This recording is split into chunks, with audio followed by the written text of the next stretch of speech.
Hi, my name is Mike. I'm a professor for social work management, and you are listening to Managing Around, the bi-weekly podcast about social science, culture, and management. Managing Around is part of the Talk About Organizations podcast network, a community resource and discussion platform for key ideas in management and organization studies, which is supported by our listeners. In order to make a good argument, you need to provide solid evidence and rationale for your position. Arguments are an important part of personal knowledge management too. In this Managing Around episode, I will discuss the Toulmin model for the use of arguments. I first came across this epistemological model while searching for a foundation and logical correlation between claims and evidence I make in my writing and teaching. Only recently, I started to use a graph-based word processing note-taking system to build a so-called second brain, which I find very useful for future knowledge management in research and teaching, and even for personal growth. In the following, we will start with a description of the Toulmin model and an example, and in the second part, we will draw some practical conclusions for your personal knowledge management. Let's get started with the Toulmin model. Arguments have a predictable form. The premises of an argument are the facts or assumptions that are proposed as being true, and the conclusion is the claim that follows from those premises. Arguments typically consist of 6 elements. First, a claim, or you could call it a conclusion. Second, one or more supporting facts, evidence or data. Third, an authorizing warrant that gives backing forth to the argument. Fifth, a statement in rebuttal of the claim or conclusion. And sixth, a qualifier. The first step in making an effective argument is to recognize the claims that are being made and to understand why they might be believed. This requires having knowledge about the topic under discussion, which can come from personal experience, reading, research, or any other form of learning. Once the claims have been identified, it is important to provide a clear and logical justification for them. This can be done through supporting evidence from relevant sources and empirical data or facts. The relationship between evidence and the claim always needs backing through a warrant, which can be understood as the assumption or assumptions to link evidence with the claim. Moreover, the warrant provides support that the evidence confirms the claim by citing specific evidence that justifies the assumptions being made. In the formulation of a claim, additional qualifiers are used to express a certain likelihood that the claim may not be true in all circumstances, because there can also be situations when the claim can be untrue. A rebuttal may help to question the claim and to prove a statement to be true or false, and if another view about the same situation can be valid. In other words, both qualifiers and rebuttal in an argument can enhance and do not solely contradict the claim's validity and credibility. But let's make a fact check with an example I found in an illustrated Wikipedia article that you can find in the references in the show notes. A claim would be, Rick will probably get seriously sunburned.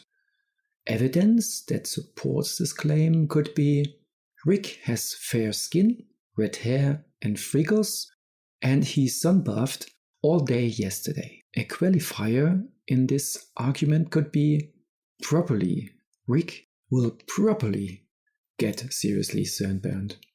The warrant in this case could be, people with fair skin, red hair and freckles usually get sunburned easily. A backing for this warrant would be, those people have little melanin in their skin. Melanin protects against sunburn. And a rebuttal could be Rick's parents both have fair skin, red hair and freckles, and they never seem to get sunburned.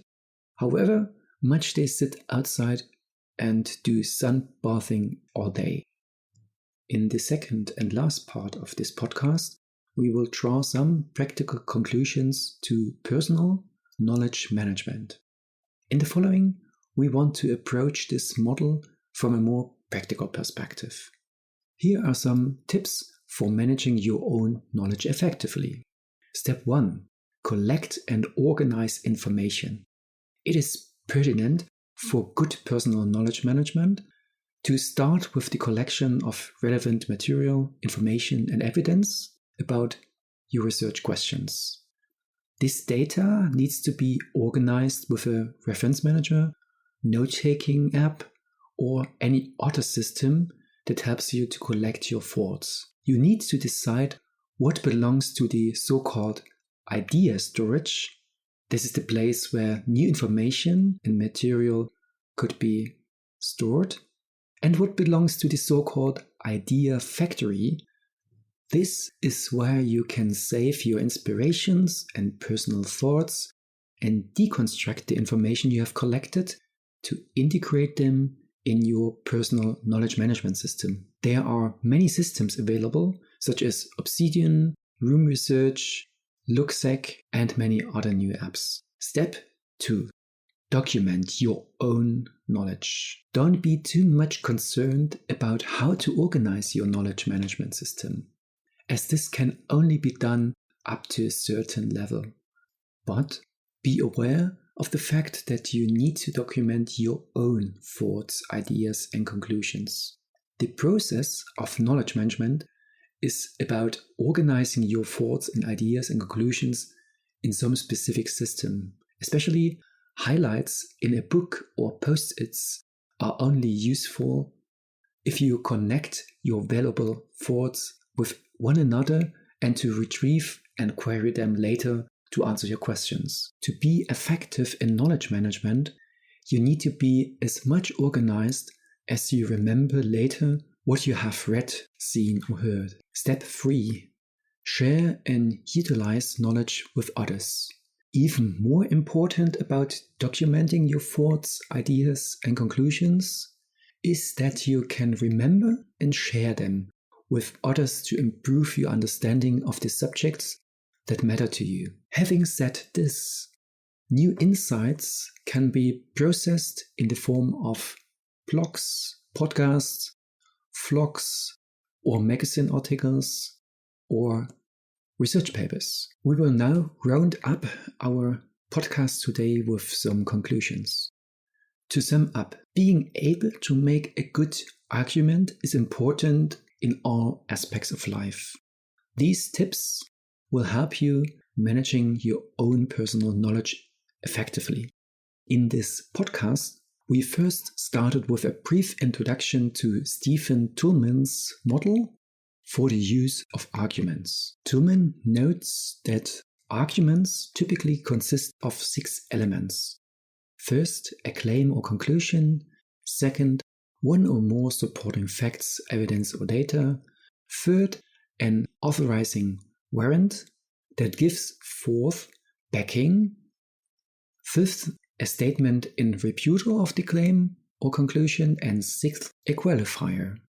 I think that this model is very helpful for understanding how arguments work and can be used in personal knowledge management. This model can even be applied to evaluating the effectiveness of our arguments we make every day in different situations. It also helps to determine which type of argument will be most effective in making decisions and in achieving our goals.